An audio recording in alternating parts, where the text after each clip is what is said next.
오늘 우리가 함께 살펴본 말씀은 사무엘상 12장 6절에서 7절까지의 말씀입니다. 사무엘서 12장 6절부터 7절까지의 말씀입니다. 제가 대독하여 읽도록 하겠습니다. 사무엘이 백성에게 이르되 모세와 아론을 세우시며 너희 조상들을 애굽 땅에서 인도하여 내신 이는 여호와이시니 그런즉 가만히 서 있으라. 여호와께서 너희와 너희 조상들에게 행하신 모든 공의로운 일에 대하여 내가 여호와 앞에서 너희와 담론하리라. 아멘. 사무엘상 12장은 아주 역사적인 장입니다.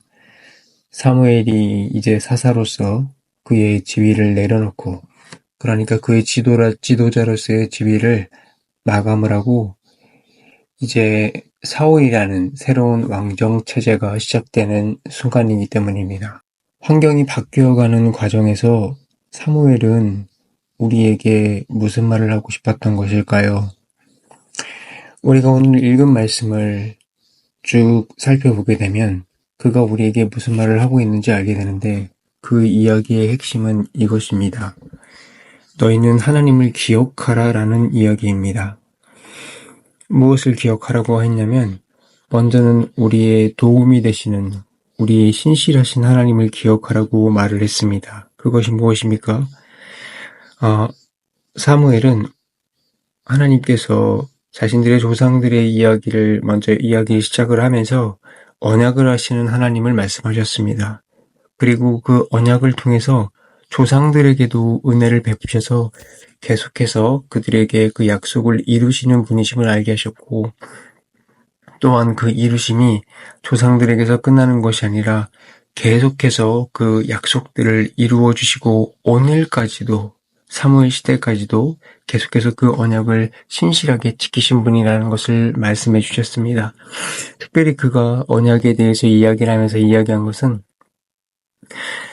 우리가 비록 언약을 지키지 못한다 할지라도 하나님께서는 그 언약을 신실하게 지키셨다라는 것입니다. 그것은 우리에게 너무나 소망이 되는 것입니다.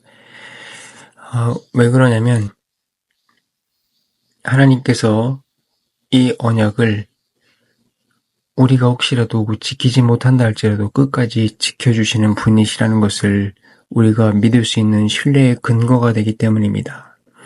그렇기 때문에 우리의 믿음이 오직 하나님께로 난다라는 것은 진실인 것입니다. 그러면 우리는 예수 그리스도의 이름을 의지하며 그분만 믿어야 된다는 것이 여기에 근거를 둘 수 있는 것입니다. 또한 사무엘은 이런 이야기도 기억하라고 합니다. 그들이 하나님의 말씀을 믿고 따라갈 때 하나님께서 그들을 기뻐하시며 그들을 도우신 것을 볼 수 있습니다. 하지만 반대로 그들이 우상 숭배의 죄를 저질렀을 때, 하나님께 반역을 했을 때는 그들의 비참함을 드러내시고 그들을 치시고, 그들에게 하나님을 떠났을 경우, 하나님과의 언약이 깨어졌을 경우 어떠한 일이 일어나는지에 대해서도 보게 하시고 상기하게 하셨습니다. 하나님께서 그들에게 정말로 정령 죽으리라 한 대로 죽게 되기도 하겠지만, 그들을 치신 이유는 그들에게 하나님 외에 정말로 의지할 것이 없다라는 것을 가르치기 위함이기도 합니다. 그러므로 사무엘이 이 격변의 시기, 자신이 이제 마무리를 하고 새로운 왕이 세워지는 이 시기에도 반드시 기억하여야 될 것은 하나님이 왕이시라는 것을 이야기했던 것입니다. 그래서 사무엘은 변함없이 하나님의 언약을 기억하고, 그리고 이것을 어길 경우 너희가 정말로 비참한 가운데 처한다라는 것을 알기 원했던 것입니다. 이것을 한마디로 이야기하면 사무엘은 하나님을 너희가 항상 바라보아야 한다라는 것을 이야기해 준 것입니다. 여러분, 이 사무엘은 사사의 마지막이라고 말씀드렸죠. 사사시대 가장 핵심 키워드가 무엇입니까? 그때의 왕이 없었더니 있지 않습니까? 사무엘과 이스라엘 사람들의 가장 큰 차이가 무엇입니까? 그들에게는 하나님을 기억함이 없었습니다. 하나님을 기억함이 없다라는 것은 하나님을 바라보지 않았다라는 것입니다. 계속해서 사무엘이 우리에게 하나님이 하신 일을 언급하면서 기억하라고 한 것은 여러분들이 하나님을 바라보아야 되기 때문입니다. 우리가 하나님을 그렇다면 계속해서 바라볼 수 있는 가장 근본적인 방법은 무엇이 있을까요? 사무엘의 생애를 통하면 알 수 있습니다. 그의 삶이 어떻습니까? 그의 삶은 하나님과 계속해서 관계를 맺었던 삶이라는 것을 알 수 있습니다. 우리는 여기에서 힌트를 얻어야 합니다. 우리가 하나님을 계속해서 기억하여 살아가는 것은 그분과 계속 관계 맺어 나가야 된다는 것입니다. 여러분, 또한 우리가 여기서 주목해 보아야 할 것은 환경이 바뀌는 가운데 여러분들 환경이 여러분들 가운데서 어떻게 바뀔지 모르고 어떠한 어려움이 처할지 모르지만 환경이 바뀌는 가운데서도 여러분들이 해야 될 일은 그 바뀐 환경에 집중하는 것이 아니라 주님의 이름을 기억하셔야 된다는 것입니다. 물론 여러분들 바뀐 환경에 여러분들 열심히 노력을 해야 되지만 본질적으로 가장 먼저 해야 될 것, 그리고 가장 중심으로 해야 될 것은 변하지 않는다라는 것입니다. 하나님을 바라봐야 된다는 것만큼은 변하지 않는다라는 것을 여러분들 반드시 기억하셔야 될 줄로 믿습니다. 그렇게 하실 때만 여러분들은 정말로 하나님의 백성으로 살아갈 수 있기 때문입니다. 여러분, 사무엘서를 보게 되면 우리가 하나님을 바라보게 될 때 바라보면서 어떻게 살아가야 될지 이야기를 해주고 있습니다. 제가 여러분들에게 말씀드리겠습니다. 하나님을 바라본다라는 것은 이런 것입니다.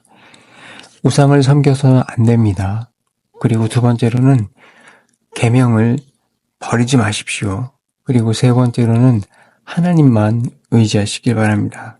그리고 네 번째로는 그분의 진노하심을 두려워하시고, 다섯 번째로는 그분의 뜻을 받들으셔야 되며, 여섯 번째로는 종국의 이 모든 것들을 순종하시며 나아가셔야 됩니다.